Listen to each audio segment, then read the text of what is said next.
अस्सलाम वालेकुम मेरे प्यारे से व्यूवर्स। आज के वीडियो में हम IKMC 33rd international kangaroo mathematics contest 2023 का बेंजामिन लेवल का 4th क्वेश्चन सॉल्व करने वाले हैं। बेसिकली ये वाला क्वेश्चन हम आज सॉल्व करेंगे। इसमें क्या करता है, Rosalind has a piece of paper marked as shown which she folds to form a cube. Which of the following 5 cubes can she get from this paper?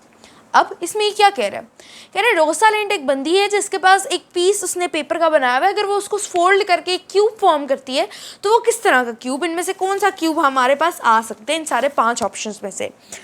अब मैंने क्या किया व्यूवर्स, मैंने इस तरह की एक शेप अपने पेपर में बिल्कुल एग्जैक्ट उसी तरह से बनाई और मैंने फिर इसको कट किया और फिर मैंने इसको फोल्ड करके स्कॉच टेप से जोड़ दिया, जिससे हमारे पास कुछ इस तरह की फिगर बन गई और हमने इसको रियल लाइफ में भी एनालाइज कर लिया कि ये क्या हमारे पास ये आंसर आ सकता है कि नहीं। आप भी इस तरह कर सकते हैं। ये देखें, अब अगर हम फर्स्ट ऑप्शन को देखें जो कि है हमारा ऑप्शन नंबर ए, इसमें ये क्या कहता है, इसमें कहता है 2 साइड्स येलो होनी चाहिए और ऊपर ब्लू होना चाहिए। चले मैं अपने क्यूब को इस तरह सेट करके लाती हूँ। देखिए मैंने अपनी क्यूब को वैसे ही सेट कर लिया। आप तो सोचेंगे ये तो ठीक है, नहीं डियर व्यूअर्स, ये देखें पहली बात यहाँ पे ऊपर ग्रीन है तो ये तो हमें पहले ही पता चल गया कि ये वैलिड नहीं है ये वाला क्यूब, क्योंकि ऊपर ब्लू होना चाहिए था। लेकिन अगर हम इसको और इन डेप्थ देखें, वैसे तो हमें आंसर पता चल गया कि ये नहीं है, लेकिन ये येलो वाला जो है इसकी डायरेक्शंस भी कैंगरू के मुंह की तरफ नहीं है। वैसे आपने इन डायरेक्शंस के ऊपर भी बहुत ज़्यादा फोकस करना है, क्योंकि आगे हम देख लेते हैं इस वीडियो में कि ये डायरेक्शंस इंपॉर्टेंट क्यों है।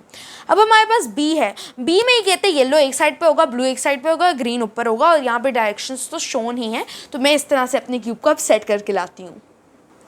ये देखें व्यूवर्स, मैंने अपने क्यूब को बिल्कुल एग्जैक्टली उसी तरह सेट कर लिया और आपको बज़ाहिरी तो लग रहा होगा कि ये बिल्कुल सही है और इन्होंने हमें इसी एंगल से दिखाया, हमने भी इसी एंगल से सेट किया।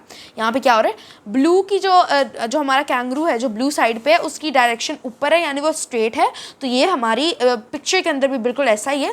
जबकि येलो साइड पर ये बिल्कुल नीचे है और हमारी IKMC के पेपर में भी यही है और ऊपर से ग्रीन है, ये भी हमारे IKMC के पेपर में है, यानी ये एब्सोल्युटली बिल्कुल सही आंसर है इसका। हमें उस क्वेश्चन का आंसर तो पता चल गया, लेकिन फिर भी हम जो है आगे देख लेते हैं। एक सवाल में आपको इसका एक सोल्यूशन मैं आपको और सॉल्व करके दिखा देती हूँ। अब सी में ये कहता है कि एक साइड येलो होगी एक साइड ग्रीन होगी और ऊपर ब्लू होगा, तो मैं वो भी सेट करके लाती हूँ। ये देखिए व्यूवर्स, मैंने बिल्कुल उसी तरह से सेट कर दिया जैसे हमें डायग्राम में दिखाया। बज़ाहिर तो आपको बिल्कुल सही लग रहा होगा। ये देखें, ये जो येलो वाला एरो है ये जिस डायरेक्शन में जा रहा है ये बिल्कुल गलत है, इसलिए क्योंकि बिल्कुल ऑपोजिट डायरेक्शन में होना चाहिए था, यानी ये एरो इस तरफ पॉइंट करना चाहिए था।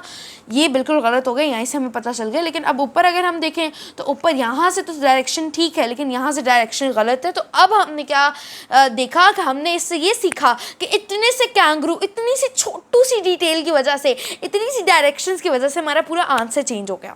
यानी हम सी भी चूज कर सकते थे अगर तो हम कलर्स पे और उस एंगल पे जाते, लेकिन सिर्फ इतने से कैंगरूज की वजह से जो हमारा आंसर है वो बिल्कुल एब्सोल्युटली चेंज हो गया। और ये देखिए, अगर हमने सी और बी में चूज करना है तो हम ऑफ कोर्स बी करेंगे, क्योंकि बी में डायरेक्शंस भी बिल्कुल सही हैं। अल्लाह हाफिज़ ये व्यूअर्स।